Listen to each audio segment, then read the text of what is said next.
You exhibited the highest level of humanity.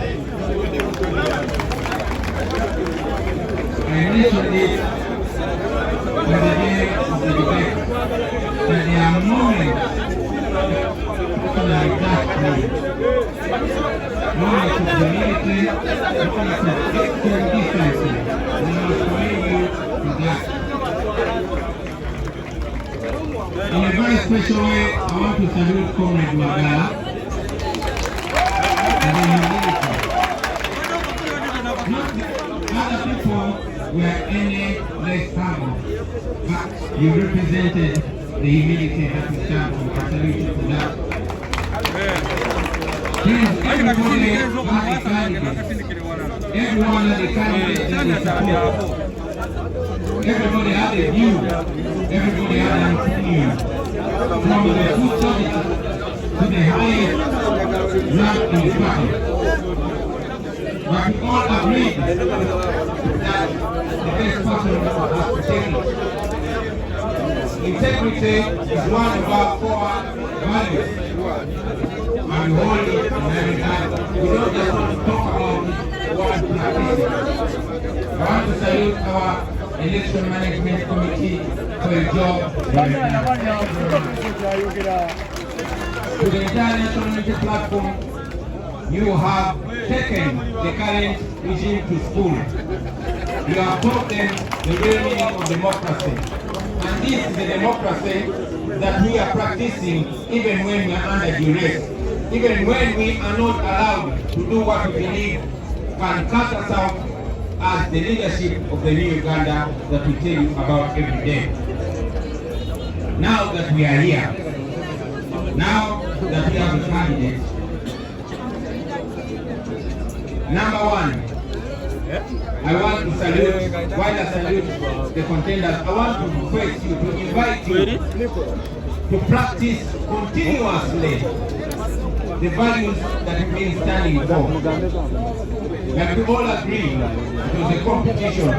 Let the winner be our candidate. Let us all stand behind the winner. Let us do what we're expected to do so that we can be the party that people believe we are. We are going to Kawempe. I told you in the beginning of the debate that in Chadondo we were not a party. But because of the power of the people, we won the election with 80%. We don't want 80% in Kawempe. We want 90%. And for us to get 90%, everybody has got to play a role. From the candidates, from the contenders, to the leadership, and finally to the people of Kawempe. The people of Kawempe are waiting for us. As you can see, from number 1 to number 10, they were all NUP candidates. They were all NUP members. Now we have one. Let us beat them in the same way the world expects us to beat them. Let us go and get 90%. So with that, I hereby direct the mobilization secretary and all mobilization teams to embark on preparation for Kawere North campaign. At the end of my speech, I'm going to hand the candidates to the Deputy President of Uganda region, and this is going to be your first start.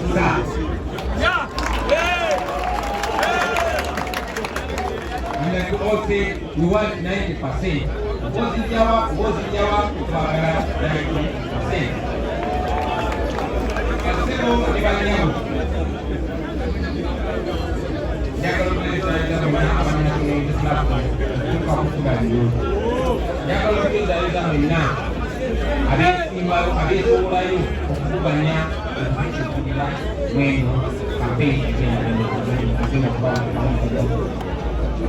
Njagala okubebaza lw'okwoleka n'obuntubulamu n'obukulu mu bwongo emumanyisidde. Temulabye basebo ne bajja kutuumula, temulabye mu kulangiragana, temulabye mu okuvumagana, temulabye mu kwetwaza. Eyo gye bayita National Unity Platform. Mwebale nnyo mwebabilika. Mubadde abantu 10 abavuganya ate nga mwenna muli balungi. Mwenna era mutukoze bulungi nnyo. Bangi batusanyusizza, bangi batukaabizza, bangi batukutte ku mitima. Byonna byonna bibadde mukaweefuna okunoonya kandi. Nakyogendekera kati mu prosesi eno waliwo ebintu ebibaddewo nze ebinkutteko ennyo ebinzitukiza ffe baami naye ate ne lindaga nti muffe mulimu abaategeerera ddala kiketuli. Mbeereyo obunjawulo njagala okwebaza Comrade Magala Nolwenna kinti ebitumaliwo mu kalala naye olaze ekifaananyi ekyebyo bye tukkiririzaawo. Bannange buli omu abadde ne kwawagira tugira ddala kuba ku sojazi paka kwabo abatula mu meka era nga tuba tumenya ono ngali kusayidi eno ono ngali kusayidi ndala naye nga ffenna tuliba NUP.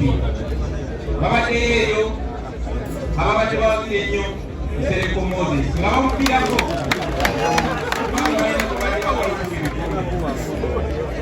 waliyo abalala nga bagamba akakiika kajja kibikiika. Waliyo abalala ng'omusanga nga yagamba nze saagala abalala njagala magala. Naye lwaleero akakiiko kaffe ak'ebyokulonda katulaze ebyannagwano ate okubikola binalukoola. Sebukandideti waffe omulungi twagala okuyozaaliriza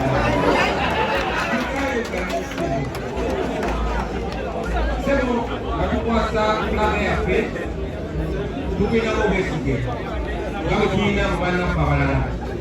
Naye okunoonyereza kwonna kutulaze tulina ekizo ku banno.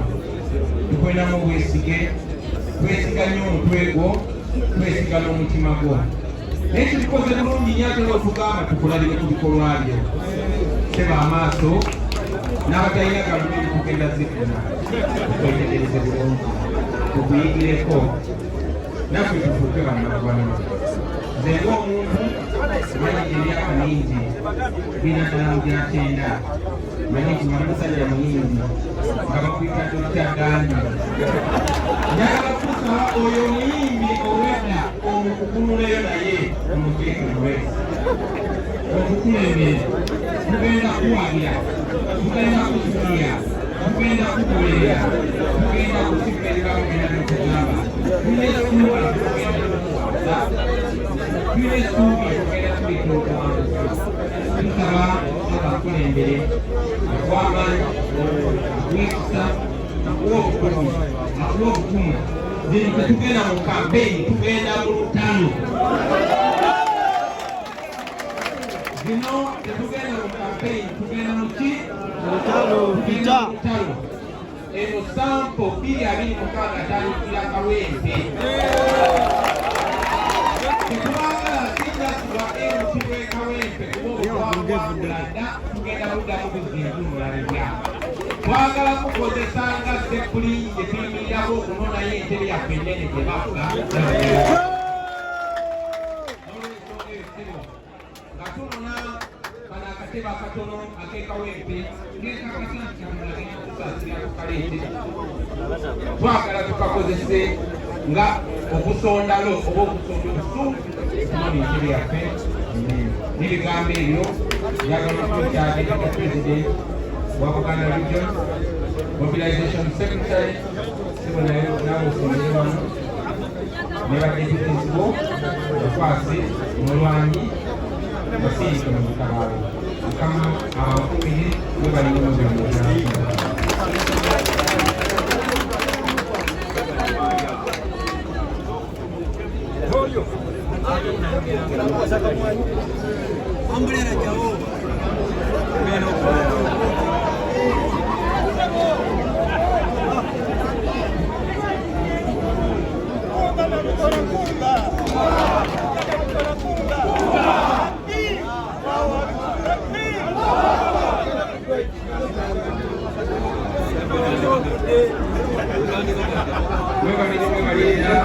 Gamaliriza njagala okubasabamu mwenna NUP mwenna gyemuli okwetoloola ensi yonna, njagala okubayita mu Kawempe.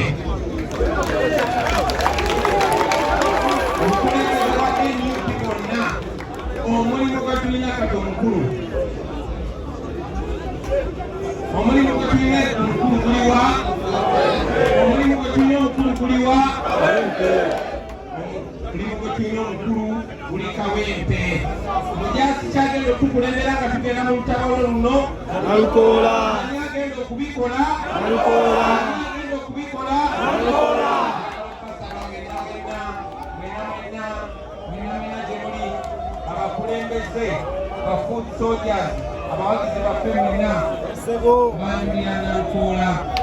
Emiruka gyonna egiri mu Kawempe Nalukoola wuuyo, ab'Ekyebando Nalukoola wuuyo, ab'Ekanyanya Nalukoola wuuyo,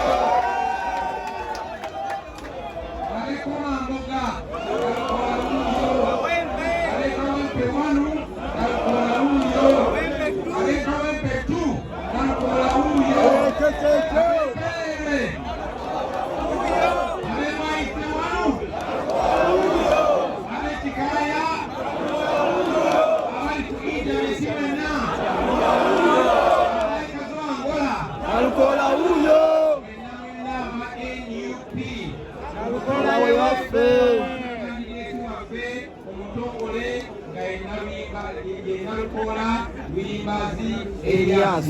Bakulunga mbasaba tumwongere okwagala n'okussaamu amaanyi n'okwekitiibwa baganda baffe bano abeewana n'ekibiina ekitiibwa ne bagoberera ekyo ekisaliddwawo mu werufu. Mwebalire mwebalire ddala kumpuliriza twesange ku Gulaawundi.